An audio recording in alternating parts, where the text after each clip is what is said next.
Hey folks, how are you? It's Simon here, and good morning to wherever you are. Good afternoon, evening, whatever. If you're watching this on replay, I really do appreciate it. Today we are going to look at easy tips around blues soling. Now, I had a question from my Patreon, Jen, and she was interested in playing blues solo stuff. Now, one of the things a lot of people tell you is they're like, okay, right, you're going to have to learn all these different pentatonic scales, and then you just need to just play in them. Sounds easy, right? That is absolutely the wrong way to go about this. What I would like you to do is learn this simple little pattern, right? We're in the second, for the cork sniffers amongst you, we are in the second position of the minor pentatonic. So we've got 9, 8, 10, 8, 10. So those notes are E, G, A, C, and D. All right?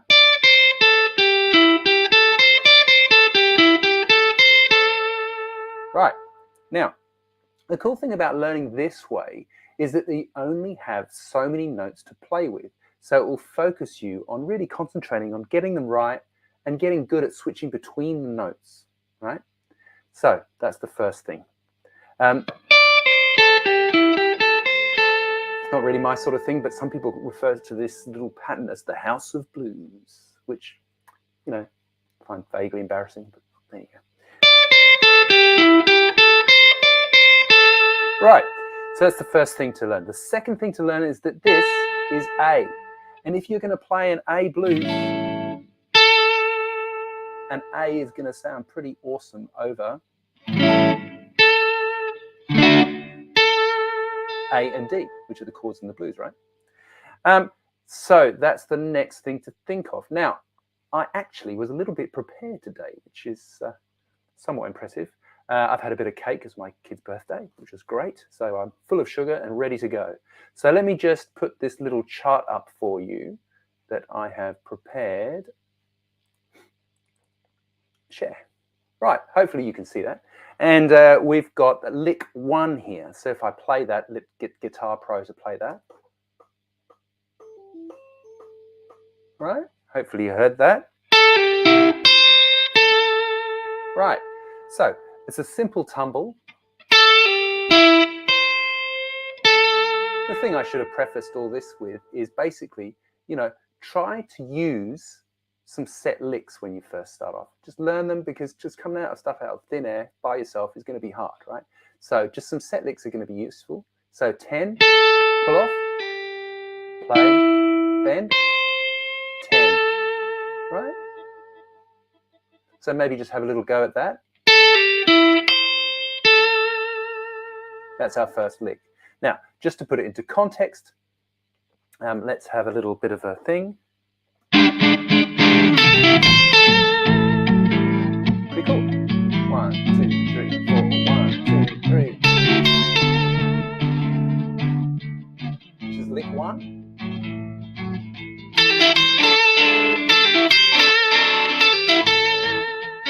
Play that same thing all the way around.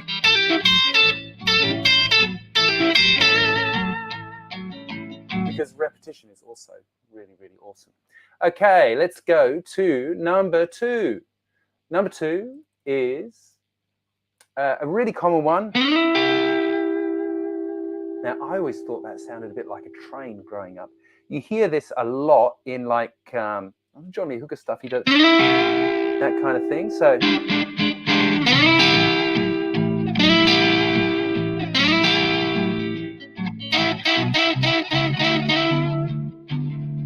that kind of thing, so that you get basically 9, slide into 9, and then you go to 8.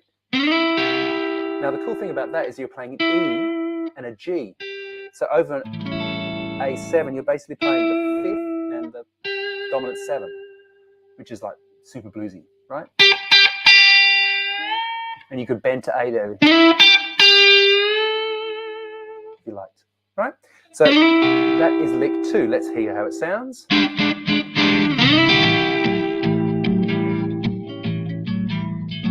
Space is good. Yeah.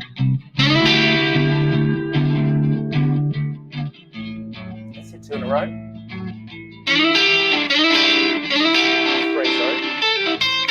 Lick 1. So you can see now by just building these licks up, it starts to sound like something, right? That's the trick. That's how you're going to get into this easily, by learning these 5 notes and just learning a few licks. Right, lick number 3. That's the wrong button. Lick number 3, share screen. Window, share. Okay, lick number 3. I've got a long bend. Release to 8. So 10. We're doing this one here. Hopefully you'll see if I highlight that.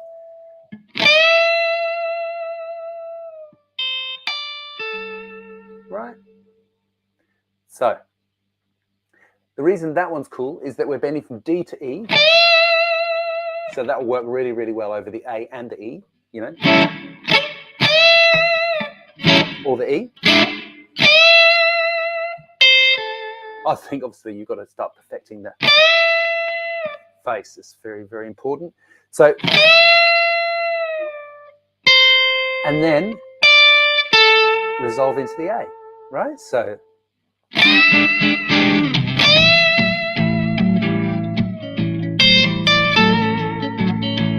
and again.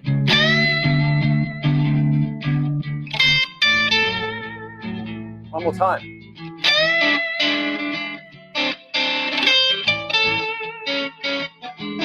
Okay, so that is lick number 3. Lick number 3, sorry. Hello, camera. And now, lick number 4 that I wanted to share with you this morning is here. We've got this bendy thing. Right? That's the idea. So that sounds like, right? Now,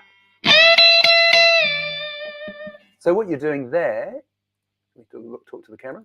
What we're doing there is bending D to E, hitting it a few times, and just releasing back to D. So that would be really great in the switch to D. So let me play riff 1 and 2. Let's go to 2. Right? And now,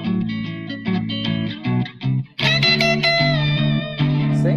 And then resolve into A. So, isn't it mad that it's 5 notes? 5 notes.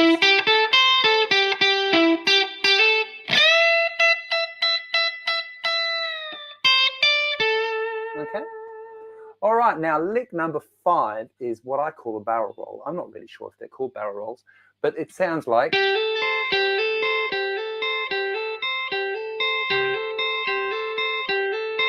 Okay, so we've got 8, 10, hammer onto 10, and then play 8. And the cool thing about this, these repeating licks, is that you can play them real quick. They look flashy, and actually probably easiest thing out of all of those things that I've shown you this morning. So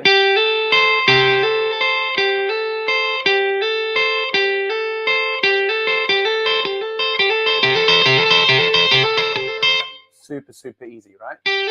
Let's hear how that sounds.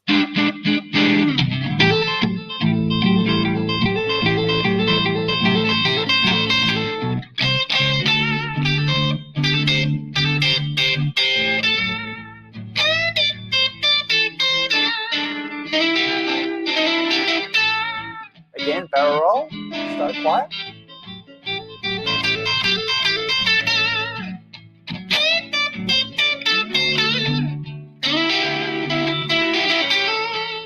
Right? So you can see that that is a great way of playing something a bit flashy at the end of your solo to kind of get people more into it, right? So that is my 5 licks.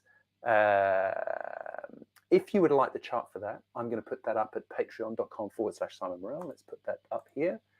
I'm going to put that up at patreon.com/Simon Morrell. So you can check out those licks. And Jen, thanks so much for this question. Absolutely awesome. All you guys really need to do, remember, is 9, 8, 10, 8, 10 if you're playing an A. Now, just to help you out, obviously, if we were playing in, let's say, G, we'd be in the second position of that key, right? So here's G minor pentatonic. There's position 2, right? So if we...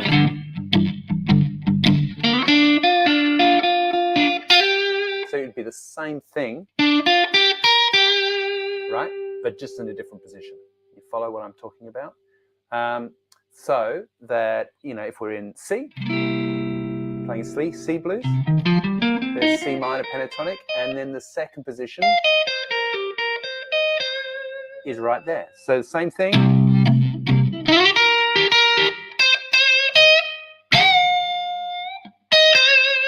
You see what I mean? So that kind of idea, just taking a small box and really working on it. And then I guess what you can do is then once you've learnt a few of those licks, is combine them. So that we had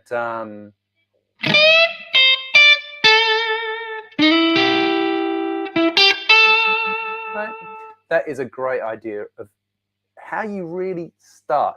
Because like I said at the beginning of the video, really, you know, just learning those patterns and then expecting something to just come out is not going to happen. You're going to end up sounding, you know, just...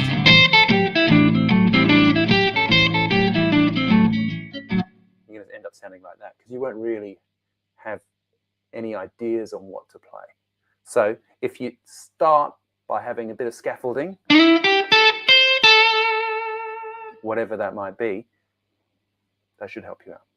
All right, so there you go. That's how this works. If you would like to submit a question for next month's Q&A, you can do that at patreon.com/Simon Morrell. There we have you can get a library of charts, 3,000 charts I've got up. Every single video I put here on YouTube, I put a chart for. And that's pretty much the lot. Stay tuned here at Simon Morrell Guitar. There are 2 lessons every single week for free. So do click subscribe and hit the button. And this weekend we had a thing on the Rain song, one of the best ever songs by Led Zeppelin. I think we had some tips on practicing during the week in my 1 Minute Wednesday class. So thanks so much for watching. I do appreciate it. I will see you next time. All the best. Bye for now.